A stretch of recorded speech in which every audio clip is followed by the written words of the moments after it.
When it started with Chelsea, the kid I babysit, in mind, Yeah. I had to think of like the way I speak to Chelsea to get through to Chelsea. And it's not serious. It is not in a Right, serious of tone course. because kids don't want to hear that.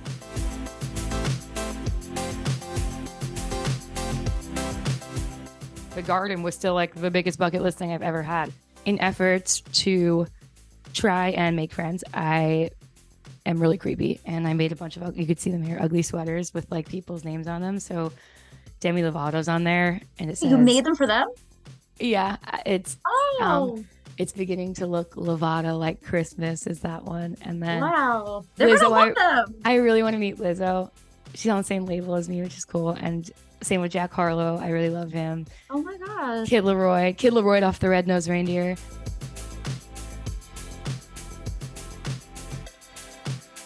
Like I grew up in New York, so it's little Brooklyn, little Long Island, little Jersey. So I have a bunch of family members I want to see, but I always go to a place called Bar 9, and it's Oh my gosh, I know Bar 9. yeah, it's a bar in Hell's Kitchen, and it's Sure, great that's great cool. food and great music, and where they do dueling pianos, and I know the band there, so it's Oh, it's that's probably cool. where I'll end up after the show.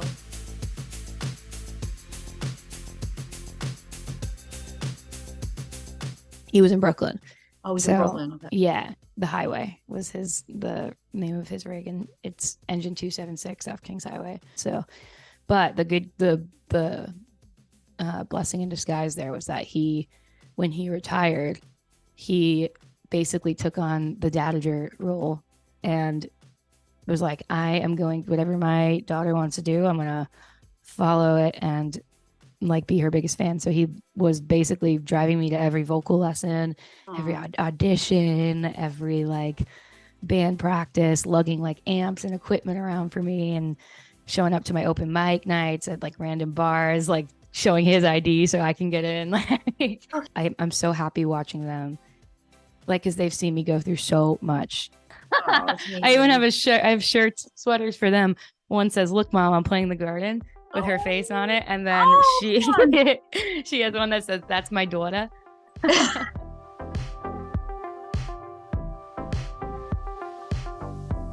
Cancer was like, getting thyroid cancer, and got it twice, was one of the most important things that ever happened to me. I was relearning how to sing and use the muscles in my face and neck. So like I would miss when I went to go brush my teeth, I would like hit my face with the toothbrush, or like I'd miss, because the nerves with this, you see the scar right here. So like when they sliced that twice, all the nerves like up here kind of just got like shifted, I think a little to the left. Multiple doctors told me it was a cold.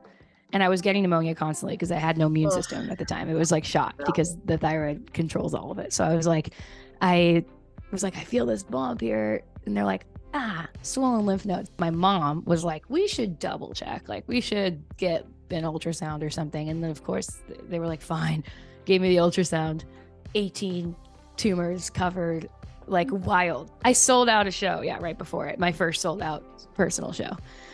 So I was freaking out that was really happening. I found out right before the show, and I was like, what's up, New York? Oh no. Things are great.